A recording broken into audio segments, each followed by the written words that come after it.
Hello everybody and welcome back to another episode of Deep Thoughts. And this felt like it took forever, didn't it? Yeah, it's finally back. Oh my god, it's Vinland Saga. It felt like it took 16 centuries just to get here, but here we are at episode 4. I know it was only a couple weeks, but man did it feel like longer because this show...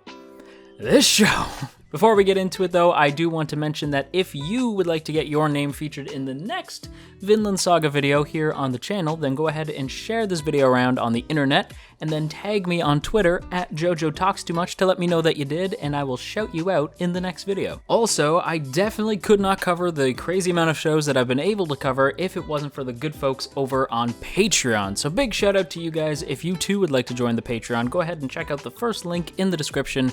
That would be super rad of you. But without further ado, let's go ahead and jump right into this week's episode of Vinland Saga. And they don't really pull any punches here, do they? This episode hits like a truck, and I don't just mean emotionally. I mean like it really feels like Thors hits with the power of a truck. Thors, man, Thors is he he might as well be a Titan. He's so damn strong. And yeah, I know that it like Production IG made Titan. That's part of the pun, but like really though, he really feels like he could probably punch a Titan in the shin and knock it the hell over. Thors is an absolute beast, and the action in that opening scene was like, at first I was like, okay, because like you first hear like the sound effects, right? Like the sound. And it's not like, it didn't have oomph to it. It just sort of was like a sound. And I was like, okay, right on, like that's fine. But like it wasn't bad. It wasn't a bad sound effect. It wasn't a poor sound effect. I just came off JoJo, so I'm kind of into sound design right now. So I was paying attention to the sound design. And so I was like, okay, right on. Like that's a decent punch sound effect, right on, cool. Paired with Thors kicking the ever-loving hell out of Ashlad's people, and I'm pretty sure that's how you pronounce it, Ashlad. It looks like Askalad, but they pronounce it Ashlad, so I don't know. I'm gonna say Ashlad for this week's episode. Let me know if I'm wrong. But like when it's paired with, when the sound effect is paired with Thors actually hitting people, all of a sudden it feels a hell of a lot more impactful because of the way the camera like zooms in when he hits somebody and then zooms back out when he hits somebody else, and it's like it just looks dope. But then the sound effects kind of crank it up a notch when Thors breaks some poor dude's arm and it sounds like twigs snapping. That was brutal. That was brutal. I find in that situation, I was like, ooh, I know Thors is like trying to be a good guy, but even when he's trying to be good, the man still is just a walking tank. And speaking of walking tank, I want to point out that I didn't know that Broly was in this show. That was kind of a surprise. I mean, like, we haven't seen him since Dragon Ball Super Dragon Ball Super Broly. The only reason I'm thinking Kakarot is because I swear, look at Bjorn. Look at Bjorn and tell me you aren't thinking Kakarot! Like, what the hell is this? I knew this guy was gonna be strong. We see him in the OP, like, chowing down mushrooms and whooping ass. Little did I know that the mushrooms give you the power of Broly, because they literally call it the Berserker mushroom. And I was like, okay, I thought that this was supposed to be... I thought we were going real with this. Like, I thought we were going like, yeah, like, Norse mythology is an element at play, but it's mostly a real-world tale. And, like, Berserker mushrooms... Okay. I mean, I'm not doubting it's a thing. There's some crazy types of plants out there that can do a whole bunch of stuff, so I'm not necessarily doubting the power of the Berserker mushroom or the reality of the Berserker mushroom. I'm just saying the fact that I get to say Berserker mushroom with a straight face is kind of fun. And hey, you know what? I am a big Norse mythology guy. Like, I'm not, like, deep in, like, Norse mythology lore. I don't know a whole bunch, but I know that when it shows up, I love it. I'm a big Norse guy. When I was growing up reading Marvel comics, my favorite character was Thor. So I was always interested in what like the Norse characters were doing. And I liked Hercules too. I like a lot of mythology. I think mythology is fun, and I find any story that uses it, especially if they actually use it with like respect for the mythology, as opposed to like you get a lot of stories that kind of like just sneeze at mythology. Like, as much as I love something like Supernatural, they treat mythological characters like garbage in favor of like Judeo-Christian gods. Whereas here, like, the mythology, even though it's treated as though like it's not real, because we know like that the story is taking place in the real world, so it's not real. But it's treated with the same level of grace. Like when Thor says like swear on Odin to this battle. And Ashlad's like, all right, I swear on Odin. Meanwhile, he is a bastard, so he doesn't mean it. But the mythology feels like the mythology rings true, even though we know it's false.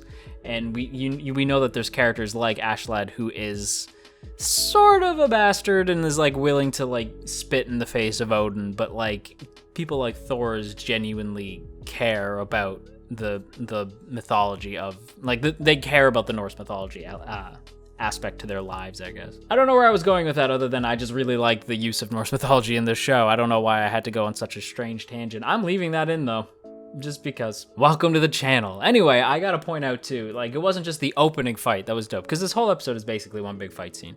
But it wasn't just the opening fight that was dope.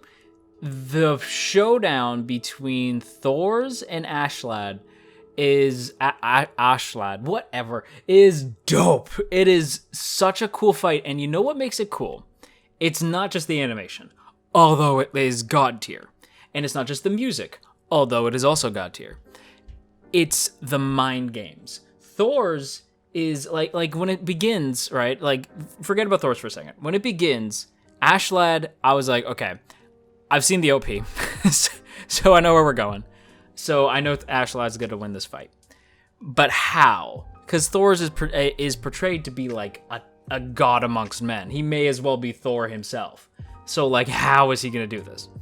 And Ashlad immediately pulls the trick with the mast, and I was genuinely shocked because I was like, is this how they get him? Because like, honestly, if that was how it was, if it was a cheap shot that took down Thors, I would have been kind of okay with that. Because it was such a clever move. I saw him beside the mast. I wasn't sure what he was doing. I wasn't sure what the plan was. And the fact that he let the mast fall down, and when he's gone, you're like, what the hell? And then he's underneath the mast, and he's coming up with the sword. Like, that was dope. But then the look on his face when he realizes that Thors was like knew what was coming, and he's like, oh crap, it wasn't deep enough. Oh no. That was dope. The fact that Thors, right? So we have that moment. We have that moment where we establish that Thors is the bigger, tougher dude, but Ashlad is seemingly the more cunning, he's a better tactician, it would seem. Like he's more of a brainier type of fighter. Like he's more willing to play dirty, take cheap shots, use his environment. Whereas Thors is like an honor-bound, like big muscle, right?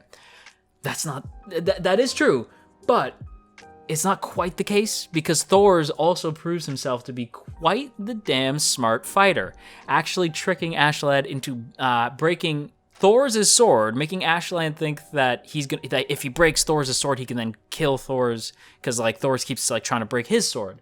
But it was all according to the plan. It was all according to Keikaku. Finally, the good guy gets to say it was all according to Keikaku, because it actually works out in Thor's favor, and that was so friggin' cool. And the way that like the play-by-play, right? Like the camera or the action slows and the camera zooms in as we get to like hear the inner thoughts, like the inner thoughts of both characters as they're planning out their different attacks. That was dope. More of that, please, Vinland Saga. That was friggin' awesome. And I guess we gotta talk about the big sad moment, don't we? This sucks. I know we only had Thors for like 4 episodes, and 3 of which were in the same friggin' day. But I liked Thors. I liked Thors a lot. Spoilers for Game of Thrones here. Spoilers, 3, 2, 1. Thors is like Ned. Thors is like Ned, where Ned's only around for season 1, but damn it, you love Ned, like, and I love Ned, and you love Thors. I love Thors. He's too good for this world, honestly, straight up. Like, he was genuinely too good for this world. I know we say that as a joke half the time, but it's true in this case. His ideals were too grand for this mortal plane. That death is probably far and away one of the coolest deaths in all of anime-dom this entire year, and that's no easy feat considering the year we're in and the shows that have come out. But yeah, for a character we didn't get to spend a horribly long time with, Thors, my boy, thank you for just being a total badass and an absolute joy to watch on screen for 4 episodes. But let's go ahead and talk about the guy who killed him real quick. Ashlad is probably one of the more complex villains we have, not just in this series, but in the entire season. Ashlad, I I went from thinking that I knew everything about this character, that he was basically Braun, but I feel like I'm wrong. I feel like there's a lot more going on with Ashlad, and just like a couple of the little lines he said, he feels a lot like Loki in the sense that I can't tell when he's serious or when he's kidding, and I genuinely want to know more about this character. I'm really fascinated by him. I think he's gonna be, I don't say my favorite character, but he's probably gonna be the one I like to see on screen the most complex and interesting. And I know a certain little dude who is about to get 10 times more interesting, especially after that damn scream. Shout out to Shizuka Ishigami, who plays little Thorfinn. I believe we'll probably see an older Thorfinn, and I believe the actor will be, or the seiyuu will be changing after that. But Thorfinn's scream will haunt my dreams. That was intense. My only real gripe with this episode was that it's a little bit predictable. Like, everything was easily predictable. Even if you didn't have the opening, I bet you could still call every beat, like story beat of this episode. But when everything else is amplified to the extreme that it is here, I have a hard time being that upset about a story being predictable. A story can be predictable as long as it still manages to impress me, and yeah, this episode really impressed me. With that said, we are running quite long on this episode, so I'm gonna wrap things up here and let you guys know that this episode is absolutely getting a strong grade of A. This was friggin' really good work. It was abso-friggin-lutely worth the wait, and that's gonna wrap up today's video. But before we go, as always, I have to give a big shout out to the good folks over on Patreon, namely those in the Earl Grey tier: Dominic, Urza, No For Nothing, Maria Teresa, Omner Garamond, Opinionated Slime, Shadow Creative, Sipco Games, Tristan, and Verdin. Well, everybody, if you enjoyed today's video, then you've probably been on the internet long enough to know what to do already, so I ain't gonna tell you, but I will say that it is appreciated. If you're having a stressful day today, then you go ahead and make yourself a warm cup of tea, and I will talk to you guys again real soon.